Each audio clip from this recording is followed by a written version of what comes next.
A palavra de Deus nos ensina que devemos melhorar enquanto pregadores à medida que o tempo passa.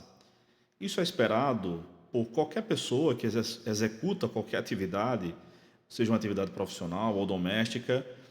Imagina-se que uma dona de casa consiga cozinhar melhor à medida que o tempo passe, que a sua comida fique mais gostosa, mais saborosa. Imagina-se que um profissional tenha mais habilidade, mais técnica à medida em que exerce a sua profissão ao longo de vários anos. E imagina-se também que o pregador melhore a qualidade da sua pregação à medida que o tempo passe.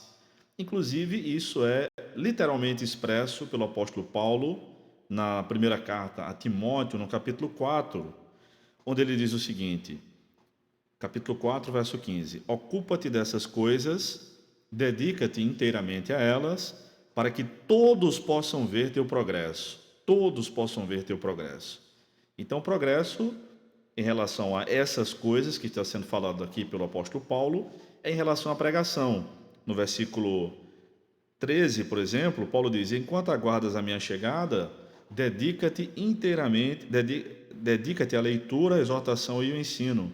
Não deixes de desenvolver o dom que há em ti, que te foi dado por profecia com a imposição das mãos dos presbíteros. Ou seja, a pregação é descrita aqui em três momentos, no versículo 13: leitura, exortação, que era uma oportunidade que o rabino ou o dirigente da sinagoga dava na sinagoga para qualquer homem presente fazer o que hoje os pentecostais chamam de saudação.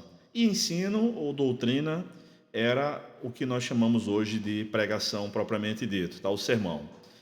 E a leitura era uma passagem que o próprio dirigente preparava e chamava alguém para ler essa passagem publicamente, tal como aconteceu com Jesus, conforme o relato de Lucas, capítulo 4, na sinagoga de Nazaré. Tá?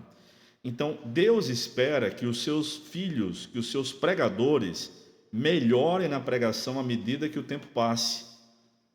E é interessante que há uma forma de medir isso e uma forma de acordo com as Escrituras. Quanto mais profundo nós ficamos no conhecimento da palavra de Deus, espera-se que a gente consiga comunicar com a clareza muito maior e com uma aplicação muito mais contextualizada que fale às necessidades do povo, seja o que quer que seja, porque a palavra de Deus, ela mesma é eficaz quando corretamente pregada e as pessoas conseguem aplicá-la, porque terão entendido a palavra de Deus e aí sim o remédio será aplicado à vida de cada um deles. Na verdade, a palavra de Deus é sempre eficaz. Eu estou dizendo nesse sentido de que ela é eficaz quando a gente consegue aplicar na nossa vida, porque ela é eficaz para a nossa vida a partir desse momento, tá bom? Então a Bíblia diz que toda a Escritura é divinamente inspirada e proveitosa para ensinar, para repreender, para corrigir, para instruir em justiça. Estou lendo 2 Timóteo, capítulo 3, versos 16 e 17. E a palavra de Deus faz tudo isso no coração do crente. Para quê? Com qual objetivo? A fim de que o homem de Deus tenha capacidade e pleno preparo para realizar toda boa obra. Aqui é uma referência ao homem de Deus, era um título próprio para os profetas do Antigo Testamento, mas aqui se aplica a todos os cristãos, não somente a homens, nem somente a pregadores, tá? A todos os cristãos, homens ou mulheres, adultos ou crianças, jovens, idosos, enfim, para todos, tá? Então, Deus espera que a pregação da gente, a minha e a sua, seja melhor, que todos possam ver o nosso progresso, que seja notório para a glória de Deus, porque quanto melhor nós pregamos, quanto mais nos dedicarmos à pregação para fazer boas mensagens, boas pregações, mais o nome do Senhor será glorificado, mais o povo será edificado, mais o povo aprenderá a palavra de Deus. Então, nada de fazer sermão água com açúcar, mal preparado. Sermão não é apenas ler a Bíblia.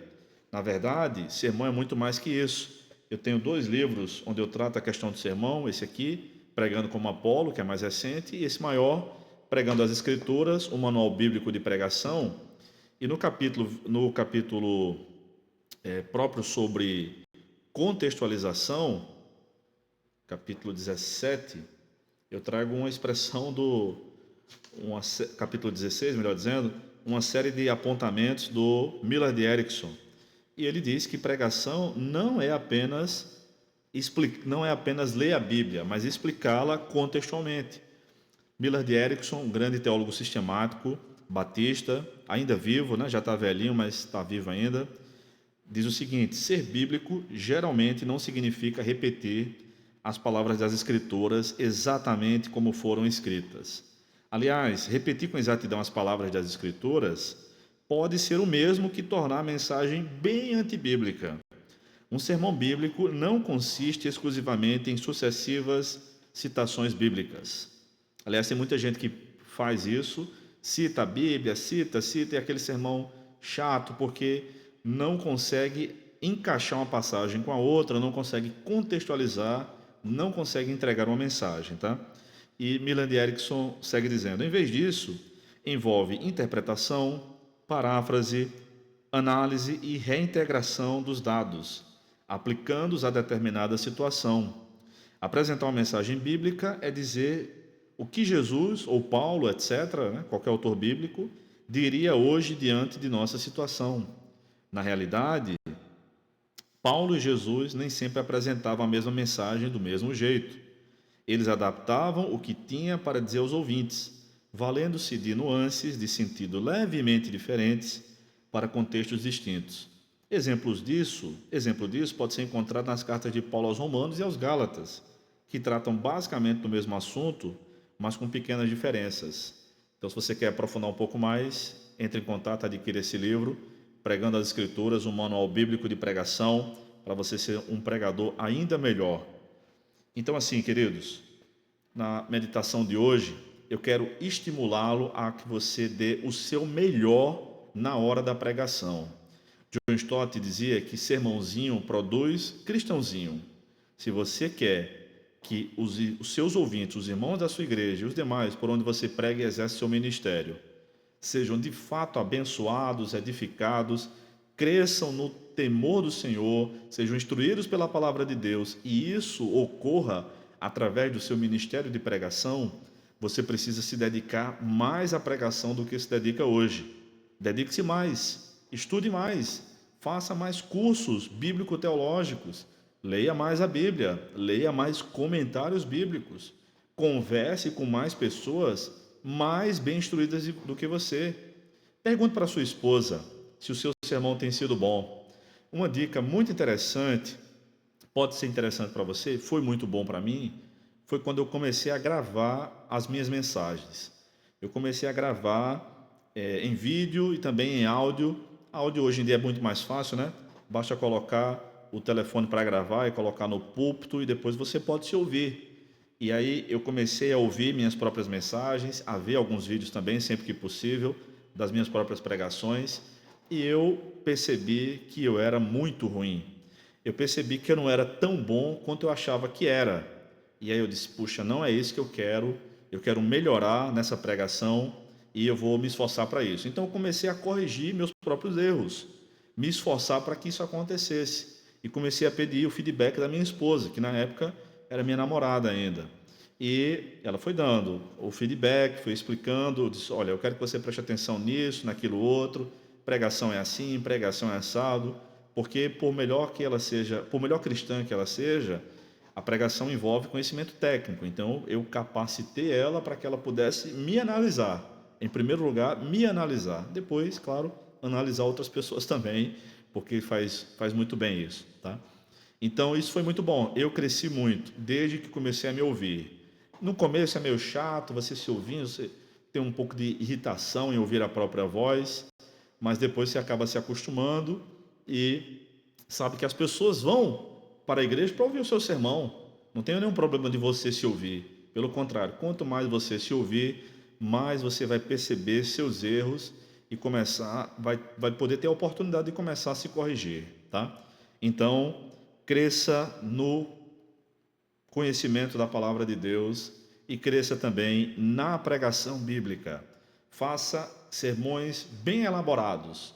Um melhor sermão, o mais bem elaborado, é aquele que explica com a maior clareza as profundidades da palavra de Deus, tá? Se você consegue explicar questões profundas da palavra de Deus com muita clareza, provavelmente você está no caminho certo.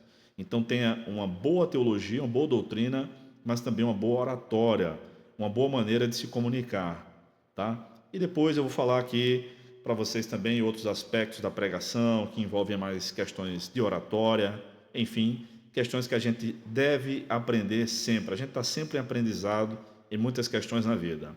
Dedique-se para que todos possam ver o teu progresso. Que Deus te abençoe e até a próxima.